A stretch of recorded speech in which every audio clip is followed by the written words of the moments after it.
No vídeo de hoje do canal, Casares falou isso e muito mais, então vamos perder tempo não, vambora pro vídeo. Volta para falar agora do São Paulo. Talvez tenhamos novidades importantes aqui, hein? Por enquanto é o seguinte, o São Paulo recusa a proposta do Santos por Luciano. O Luciano deu aquela entrevista assim que acabou o campeonato, né? Vai ficar? Não sei, vamos ver, depende e tal. A partir daí, ele já foi para tudo que é lado. Mas por enquanto, tá. E agora essa negociação pelo Wendel, que o São Paulo quase, quarta-feira passada já estava quase, agora já não tá tanto. Pode ter um Moreira na jogada. Então, não é? O Wendel não tava? O tempo verbal foi mudando. Não. O tempo verbal foi mudando. Não, não tava fechado, não. Acertou com o Wendel, só falta acertar com o Porto. Aí até aí, né? Acertou aí com o Tirone, só falta acertar com o Band Esportes. Aí beleza. Mas fala aí, Arnaldo. Sobre o quê? O Wendel ou o Luciano? Qual que você Não, quer? as duas coisas. Daqui a pouco a gente vai falar sobre a base também, a história da parceria com a base. São Paulo é isso. Eu acho que o São Paulo deu o sinal que vai investir muito pouco, tem a prioridade lateral esquerda. O Wendel consegue ser a prioridade, mas ainda não existe um acerto final.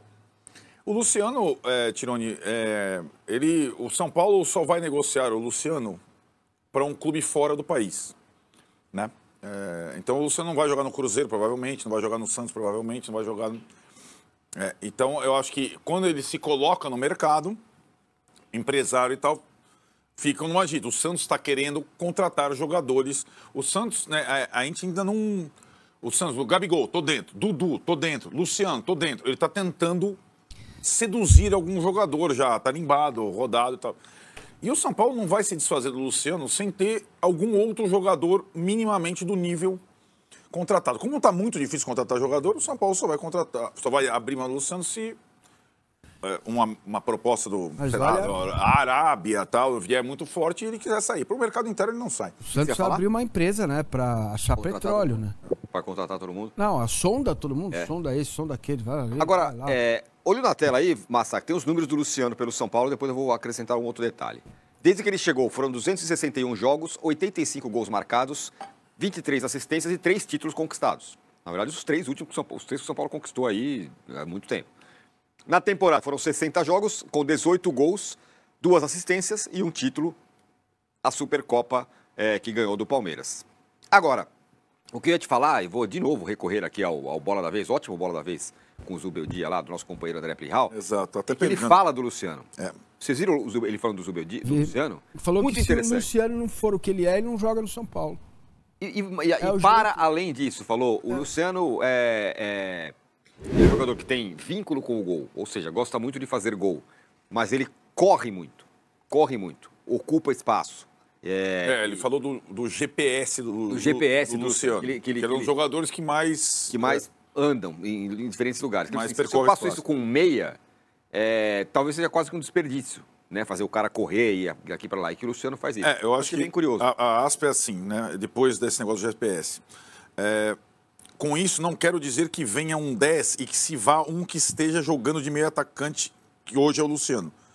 Luciano é muito bom. Graças a Luciano e também a outros jogadores em parte, todos fizeram com que estejamos classificados de forma direta a Libertadores. Agora, isso não exclui que devemos trazer um 10. Precisamos de um 10. Os atacantes como o Luciano precisam de um 10. O que ele está querendo dizer? Eu só joguei com o Luciano de 10 porque não tem outro 10. Se tiver um 10, talvez o Luciano jogue melhor. Jogue em outra função, né? E acho que... Só que é aquilo. Ele provavelmente não vai ter um 10. Então ele não vai abrir mão do Luciano. E nem o São Paulo vai. Sim. Né? Essa é a situação. E, de fato, ele gosta muito do Luciano, se deu bem com o Luciano e tudo mais. Só para completar. No meu plano de jogo, eu gostaria de ter um armador clássico que pudesse revezar na linha ofensiva, hoje composta por Luciano, Lucas e Ferreira. Então, se viesse um jogador com uma característica diferente, o Luciano poderia atuar até em outra posição. A galera aqui é contra o Luciano. Luciano ídolo que faz. Realmente, acho que a galera entende muito. É porque o Luciano é um pouco... Você não passa despercebido por ele. Sem dúvida. Ele não é um cara que vai passar despercebido. Ou ele vai meter o gol, ou ele vai arrumar uma confusão, ou ele vai tirar o amarelo de alguém. Então, um cara como esse não passa despercebido. Então, arrancar o amor ou ódio... Eu vejo cenas na porta do Morumbi, quando eu vejo Corinthians de São Paulo, que me assustam, eu confesso. Vai descendo Raí, Poi, Rogério Ceni e a torcida em silêncio. Aí desce o Luciano. Luciano. Sabe assim, Olha, desce o pó e desce Sim. um monte de gigante da história e não tem o nome cantado. E a hora que desce o Luciano, a galera lá da rua começa a enlouquecer. Parece um artista de cinema, de música e tudo mais. Então ele não é um cara que passa despercebido. 85 gols, gente, isso não é pouco. O Neto fez 80 pelo Corinthians, que eu acho um número gigantesco. O cara já tem 85 pelo São Paulo. Então, realmente, é daqueles jogadores assim, você vai me trazer alguma coisa muito melhor? Não tenho condição. Então, você não perde esse cara. Ah, deve alguma coisa? Paga pra ele. Acalma o empresário. Porque quando ele dá aquela entrevista, ele não falou por acaso. Aquilo tá orientado. Ó, se a imprensa te perguntar, você joga no ar que deixa comigo durante as férias que eu vejo o que eu consigo melhor pra você. Então, eu acho que essa tem que ser a meta. Não perder o cara, já que você não vai ter outro melhor. E acho que a frase é essa, né? O Luciano é o melhor jogador do mundo? Não. Tem algum outro melhor? Vai te trazer aqui o Almada? Não. Então é o Luciano, né? Me parece isso. Ah, gente, é até meio, sei lá, é claro que quem tá dentro, né? O cara que vai todo jogo, aí vê um erro, é outro do Luciano. Mas, o cara foi responsável por 20 gols do São Paulo no ano, né? 18 ele fez e 2 ele deu assistência. Não pode ser pouca coisa. E vários do 1-0. E outra, Quase 2-1 ou... Isso, ele é um jogador importante, né? Agora, vem cá. No mundo ideal, ele não seria titular do São Paulo. Não, claro. Entendeu? No mundo ideal. No mundo ideal, quem fala com o Silvio. O mundo do real é o do Raí, do Tele e tal, né? Não, no mundo ideal é o Flamengo, é o Palmeiras. Sim, não seria. Então, é isso que eu tô querendo dizer, né? Que vocês já reforçaram, E o de abreviando 25, o meu comentário. E o de 25 é um mundo ainda mais real. Exato. Mais Tende a ser muito mais Então, real. Vocês abreviaram o meu comentário, porque são muito inteligentes. Então, ele é fundamental, ele é importante pro São Paulo, gente. Cara, se você que tá aí vendo a gente não gosta, eu lamento pra você, mas ele é importante, cara. Ele é muito importante jogando pelo São Paulo. E outra, os adversários também olham pra isso, né? Agora, se chega um 10, o Caleri vai pro banco, pelo que o Zubeldia tá falou? dando a entender. Será? Não há, eu acho assim, o Seria Caleri, Lucas, Luciano, o 10 e o Ferreira? eu acho que depende daí do sistema de jogo, né? Ou vai jogar O que com eu dupla acho é de que ataque, Luciano e Caleri? um 10 colocaria, um 10, né, que poderia ser o Rames Rodrigues, estava conversando com o Vessone antes da... Ontem teve Raio Valecano e Real Madrid, 3-3. Rames Rodrigues, Raio Valecano. Nem relacionado. De novo, Nem começou. relacionado. Já procura outro clube na janela de... É inacreditável, né? Então, quando o São Paulo imagina o Rames Rodrigues faria, ou qualquer 10 efetivo, sombra tanto ao Luciano quanto ao Caleri. Desde que ele jogasse. Desde que esse 10 jogue alguma coisa, né? Desde que ele fizesse só. Então, exatamente. Do jeito que tá muito confortável pro Luciano e pro Caleri. Porque não tem outros mesmo. Sim. A concorrência é quase nula. Não tira da zona de conforto. Né? Não, né? O Facundo Torres, desculpa, assinou o contrato, tá? Facundo Torres assinou o Assinou contrato. Ou seja, com é do o Palmeiras. Sim. Então tá a informação. Breaking news. Facundo Torres é atacante do Palmeiras, vindo da MLS. Primeiro contexto. E o Wendel? Não foi uma entrevista coletiva programada que você clamava, mas foi a Isso. segunda vez que ele vai a Cotia para mostrar coisas de Cotia e atende a imprensa ali e responde sobre tudo, certo? E por que em Cotia e não no CT da Barra Funda? Porque existe, de fato, uma das prioridades desse segundo mandato dele, a reestruturação da base. Na primeira visita a Cotia, não teve nenhum papo sobre sócio grego, parceria para incremento de direitos federativos e tal. Era simplesmente a melhora da estrutura Isso. do Refis, centro de treinamento pá, de pá, pá. Cotia. Exatamente, revisa, tá. E naquela ocasião era as mudanças atrás do Márcio Araújo. Tira, Isso. aumenta. Aliás, o Menta saiu, né? O Menta saiu do Sub-17. Hoje, nesta segunda-feira, em Cotia, está rolando o treino aberto do time Sub-20 que vai disputar a Copa São Paulo, lá sob o comando do Alan Barcelos, que virou, na reta final da temporada, um pouco de menina dos olhos, porque ganhou a Copa do Brasil no Morumbi. Isso. E é a base. Nesse momento, lá em Cotia, ele aproveitou e falou dos meninos dali, falou do Rian Francisco, falou do Ferreira, que teve mais 15% dos direitos econômicos adquiridos. Então, o São Paulo tem 80% do Rian, 80% do Ferreira. E falou também, antes de entrar na questão da parceria, dessa coisa nebulosa e ainda a esclarecer, da necessidade do São Paulo, pelas dificuldades econômicas, aproveitar mais a base no seu time profissional. Mas precisa ter jogador bom para isso. E ele até citou a entrevista do Zubeldia no Bola da Vez da ESPN, que nós comentamos ontem na live, quando o Zubeldia, para mim, era uma frase mais impactante, falei para o Tironi, disse que se ele não terminar o trabalho de 25 com 2 jogadores da base jogando e podendo, em negociação, né, contribuir para os copos do São Paulo, ele consideraria o trabalho dele fracassado. Então esse é o contexto da entrevista do Casares em Cotia. E sim, a principal resposta foi sobre a tal parceria com o grego, dono do Nottingham Forest, do Olympiacos e do Rio Ave de Portugal, e ele não negou as conversas com o grego. Pelo contrário, só está empolgado. Pelo contrário, mostrou bastante empolgação com essa possibilidade, né? A gente até pode dissecar aí a resposta sobre essa possível parceria, o que a gente conseguiu captar nas entrelinhas da resposta do Casares sobre a SAF da base, aspas. O Arthur Pego fala, todos blogueirinhos, hein? Mais fácil o Pogba ir para o São Paulo do que o Casares ser transparente. E o Guilherme Fogaroli fala, Arnaldo e Tironi são as vozes de nós torcedores preocupados com o São Paulo. Parabéns aos dois. Se o Casares quis cutucar, o trabalho de vocês está sendo bem feito. Não sei se ele quis cutucar, eu falei meio brincando. Mas ele falou, né? Blogueiros, comunicadores e tal.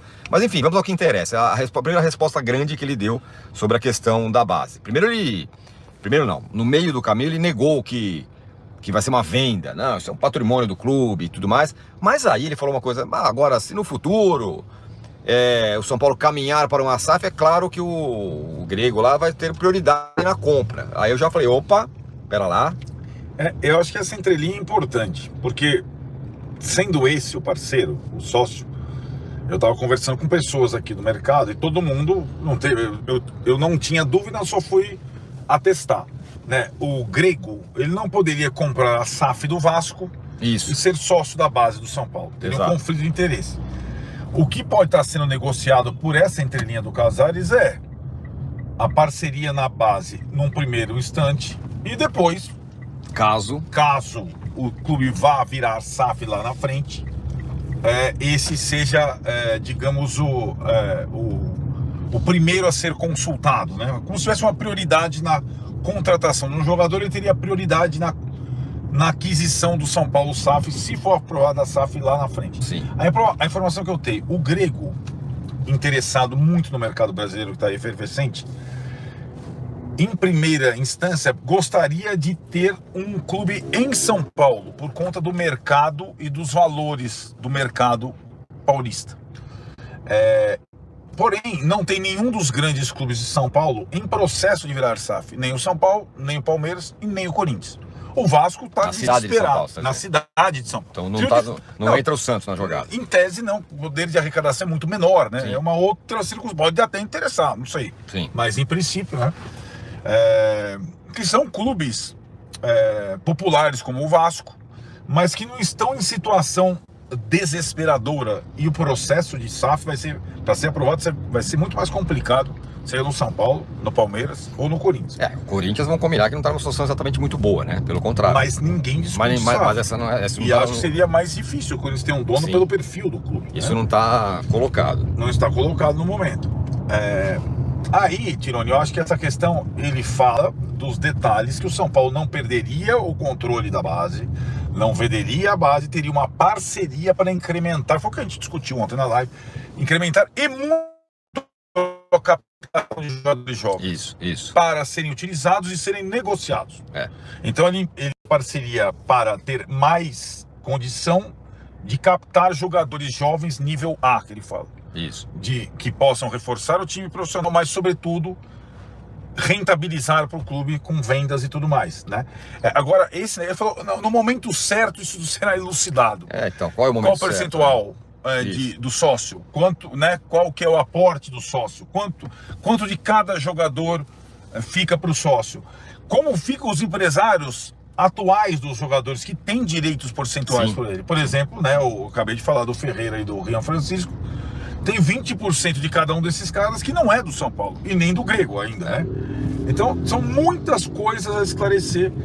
E, de fato, ele falar é bom, é sempre bom, mas dificilmente você consegue, de uma entrevista dele, tirar tantas coisas. Até porque, assim, nesse caso, ele disse, no momento oportuno nós vamos falar como funciona o São Paulo. São Paulo lá é um conselho de 300 caras, esses caras vão decidir tudo, os caras decidem qualquer coisa no conselho.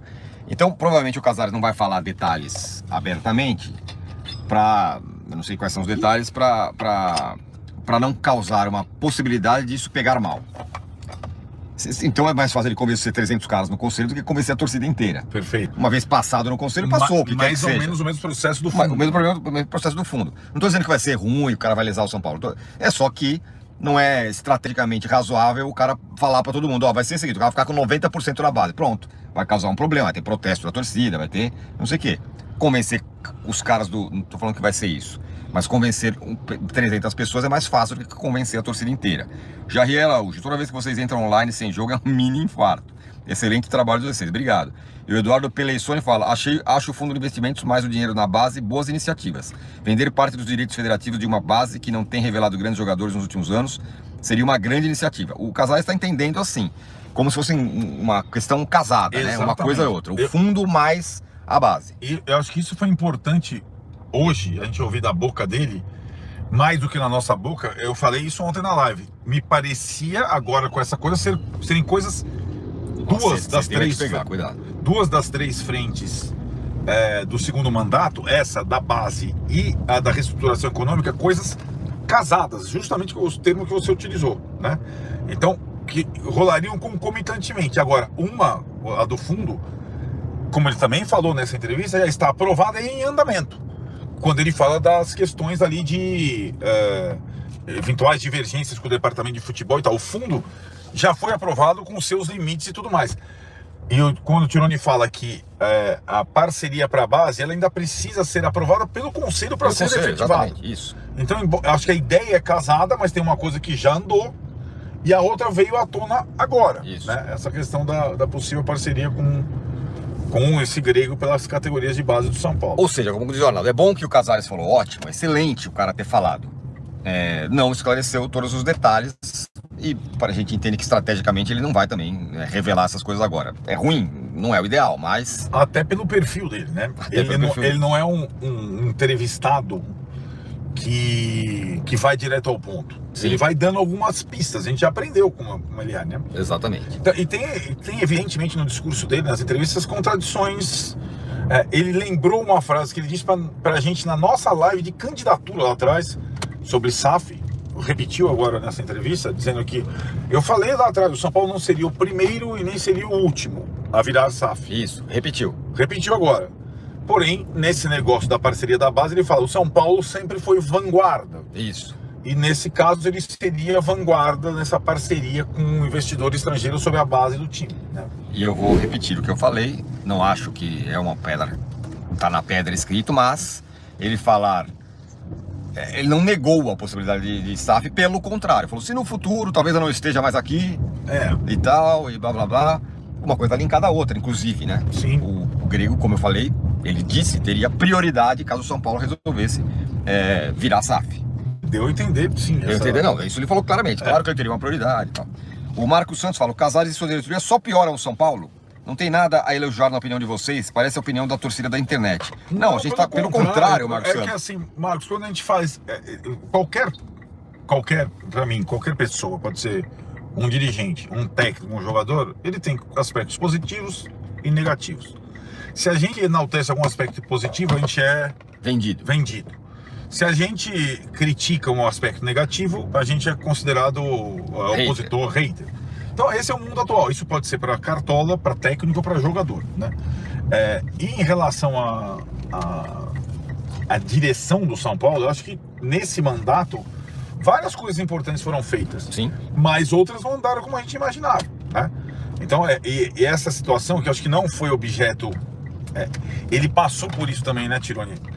O déficit... Falou de novo. Mas o que ele falou? Falou a mesma coisa. A gente não vendeu jogadores, que é a mesma coisa das outras vezes. Pode ser verdade, pode se justificar? Pode. Mas assim, E os acréscimos de receita e tudo mais que o São Paulo fez? Isso não fez nem cócega. E hoje, pela primeira vez, diferentemente do que foi falado lá atrás, e aí que é uma questão sempre, na comunicação atual, hoje, mas quando vendeu o Beraldo, 60% era do São Paulo, não sei qual, olha ele aí. 60% era do São Paulo, 40% era do não sei de quem, blá, blá. Hoje, a grana não era toda.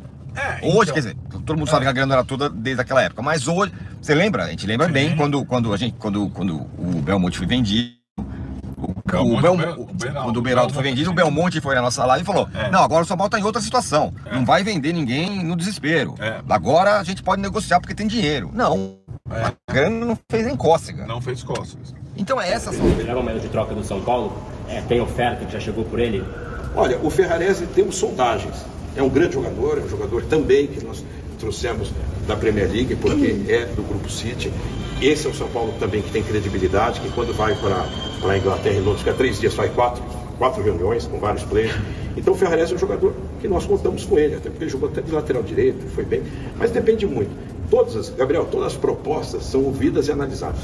Mas nesse momento só chegou sondagem. E ainda respondendo a tua pergunta, como fazer de uma forma competitiva, veja, não é que o fundo é rígido.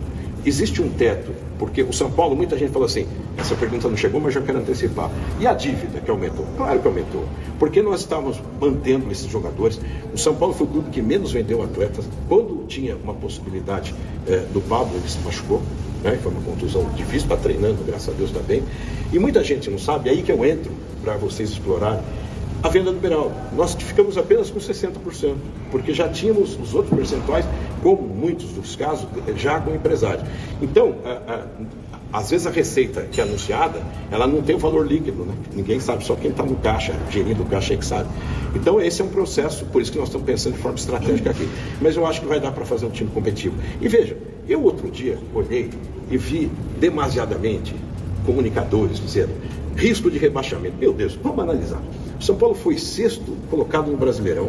Há muito tempo não ia direto para o Brasileirão. Como é que esse mesmo elenco, e não vai ser o mesmo, porque nós vamos fazer mexidas pontuais, como é que esse mesmo elenco agora tem risco de rebaixamento? Eu não sei se é uma análise de terror, eu não sei se é uma análise precipitada, eu não sei se é uma análise de colocar, de povoar a instabilidade. Mas quando eu leio isso, eu falei, puxa vida, não é possível. Porque nós fizemos uma janela que vieram 10 jogadores. Podemos recapitular. Tem uns que foram bem, outros não. Veio o Bobadilha, que é um grande jogador, até de nível internacional. Veio vários outros, o Eric, etc. O André Silva, um centroavante. Então, eu acredito que esses jogadores, com o Ferreirinha e com os que vieram, poderão, juntamente com alguns ajustes pontuais que nós vamos trazer, fazer um São Paulo competitivo. E não podemos nunca esquecer a base. Claro que nós não vamos ficar lançando jogadores, sabe? O técnico tem que saber, a comissão técnica, a área de futebol que fala muito com a base, que tem que ter um momento certo para o atleta aparecer. Mas ele vai ter que aparecer. Até eu vi uma entrevista do Zubeldia que ele falou, eu quero revelar 2 jogadores, que foi na ESPN, 2 ou 3 jogadores. É esse o espírito, porque nós temos lá no plantel 40% de atletas que vieram daqui. Então nós temos que voltar às nossas origens. E hoje o São Paulo chegou em todas as finais das modalidades, na base, todas.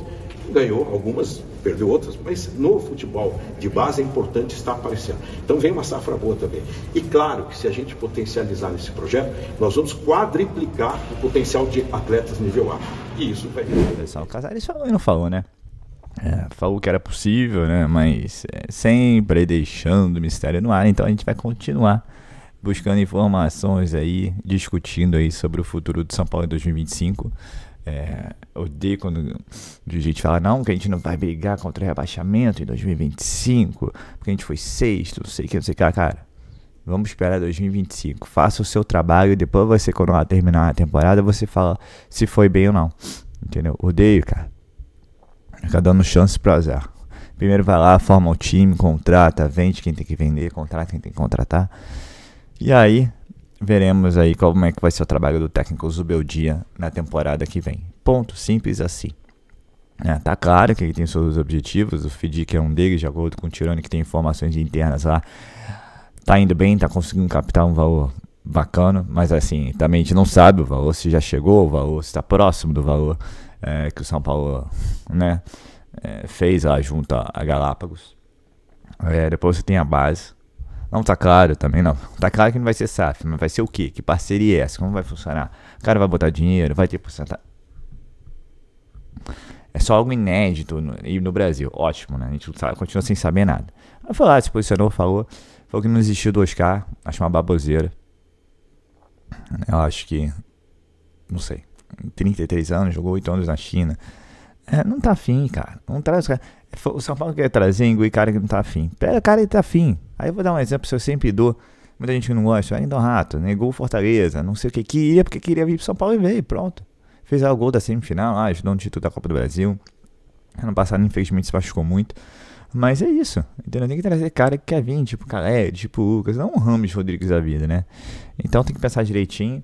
O Wendel, ele falou que tá querendo muito vir, mas até agora o cenário não mudou, né? Não se resolveu com o Porto. E não se fala lateral direito, que eu acho inacreditável, né? Se fala em meio lateral esquerdo, lateral direito até agora é um deserto. Né? Lembrando que o contrato do Vitor Vinícius ele termina no fim de 2025. O São Paulo primeiro prioriza contratações de saídas, para depois aí sim poder renovar aí Alan Franco e principalmente Igor Vinícius. São os dois jogadores que tem o contrato terminando agora no fim do ano que vem. Então é isso, gente. Assim, a nível de novidades, assim, você não tem uma grande novidade. Tem que o Casares falou sobre esses temas, não falou sobre o estádio. E também é outro assunto que deve vir aí à tona no início de 2025, porque tem que apresentar o plano e tudo mais. Então, assim, são muitas novidades, muitas notícias, mas o torcedor do São Paulo está preocupado mesmo qual equipe o São Paulo terá para iniciar 2025. Que se sabe que em tese vai ser mais enxuta. Mas também não está saindo muita gente. Então, assim, milhões de dúvidas. Final do ano chegando. Vamos esperar aí por mais novidades. Mas é interessante, segunda vez seguida que o Casares chama uma coletiva, entre aspas, não é uma coletiva, em Cotia. Ela foi mostrar lá uma nova área de Cotia ali, foi reformada com aparelhagem e tudo mais. Ficar de olho, minha gente, é isso, né? Ficar de olho e acompanhar e principalmente cobrar, porque o São Paulo não pode dar uma sorte pro azar, não. Entendo que é importante essa questão do FIDIC, porém, contudo, todavia, a gente não quer cair, né? Acho que o foco total em 2025 tem que ser o brasileiro. E as Copas você vai levando dentro do que dá. A prioridade brasileiro sempre. Para que eu disse, não dá sorte pro azar. O Arnaldo foi muito bem num vídeo desses que ele falou que Corinthians, sétimo lugar, passou 2/3 do campeonato na zona de rebaixamento. Se não contratar ela de pai, fazer aquelas doideiras, tinha caído, né? Então, diferença do 6º pro 7º aí, ó, como é que tá.